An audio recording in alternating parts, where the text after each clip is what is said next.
Net Generation Learning Styles, presented by Brooke Smith. Did you know there are learning styles that are associated with different generations? These learning styles have been identified because the knowledge of them helps us as educators cater to the needs of all of our students. The most recent groups of learning styles are connected to the most recent group of students, the Net Generation. In this presentation, I will cover the different learning styles that are associated with the Net Generation and how they are relevant to the teaching and learning. I will also give you some ideas of how to incorporate them into your learning environment. As you can see from this guide, there are a variety of different generations listed with the ways of how they were taught in school and how they learned best. Starting from the veterans and moving to the Net Generation, you can see that there was a huge push from the learning through lectures, workshops, and books to learning through different media types such as computers, social networks, blogs, and wikis. These tools have been created and are currently being used by the Net Generation. This is why we as educators need to incorporate and turn our focus to the current group of students and how they learn. According to the website freedictionary.com, the definition of interaction is a mutual or reciprocal action or influence, and in this case it's between one or more people, either face-to-face or over some type of social media outlet. This learning style is important to use because students strive to make sure they are interacting with their peers and adults they come into contact with. Carrie Wyndham stated that, from the website EduCause, an online society may increase the means of communication, but it does not diminish the human need for connection. Instead, many Net Genners often leave the computer screen craving actual conversation and interaction with their classmates.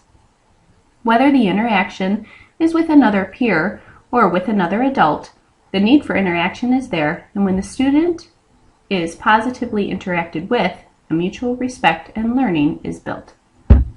Exploration is the next learning style and is the idea of looking into something that is not familiar to find out more about it. This act of exploring is very meaningful to students, especially if they are able to do this on their own terms and have their learning be more student-centered. Part of the exploration comes from the idea of gaming. When a student is playing a game, they don't necessarily know what will happen next, which is part of the excitement in playing. This is the same for learning as well. Knowing students have an opportunity to explore and find information on their own make the teaching and learning more meaningful and fun.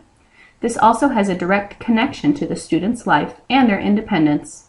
If a student is able to explore thoughts and ideas on their own, this will increase their desire to continue to learn more. What does relevancy have to do with being part of the learning styles? A lot. Not only does what you are teaching students need to be relevant, it needs to be meaningful to them and what is happening around them. Students will ask questions like, why do we need to learn this? Or, what does this have to do with me?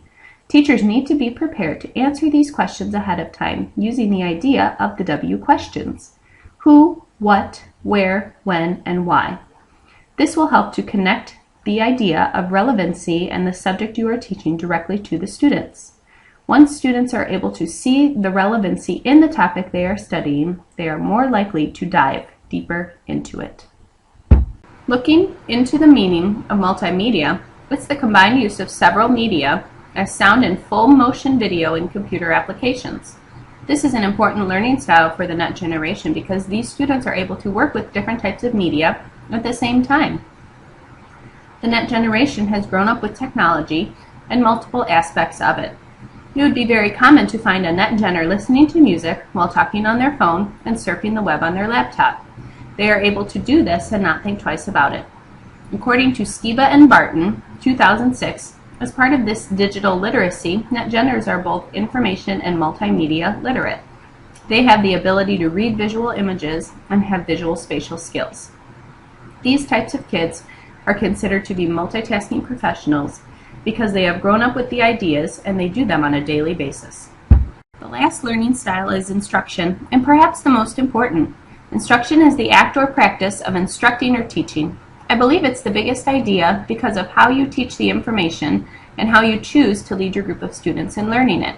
The baby boomer generation came from the education where teachers would stand and lecture in front of the class. However, things have changed since then. For the next generation, the teacher needs to move positions and be more of a facilitator. They will need to do less telling of what is being taught and more guided teaching. With this idea, many teachers need to change the way they have been teaching because it is not reaching the majority of the students and how they learn best. With regards to incorporating these learning styles into your classroom, there are some examples of how to do so. With interaction, teachers should encourage interaction both within and outside the classroom. Students should be given the opportunity to interact with faculty and peers to develop a meaningful relationship with them. An example would be emphasizing group work alongside one-on-one meetings with teachers. With exploration ideas, teachers should challenge their students to reach their own conclusions. Ideas will last longer if we understand the relevant steps in reaching them. An example would be if you were given the idea of space, have students gather and look for information that they feel is important to learn about before starting the lesson or even during the unit. Invite students to find interesting facts about those concepts and present them to the class. With relevancy, students are consistently looking for the connection of what they are learning to their real life. More and more curriculum needs to focus on lessons learned in the classroom to real-life problems. An example would be when introducing a new idea, have students come up with the answers to the W questions. If they are involved in the reasoning behind the learning, they will be more likely and excited to learn about the ideas. Another idea would be to make sure that students make a connection to their real-life problem they are solving in their daily lives. In regards to multimedia ideas, looking at our world today, nearly every part of life is presented in a multimedia format. Next generation responds to a variety of media, such as television, audio, animation, and text.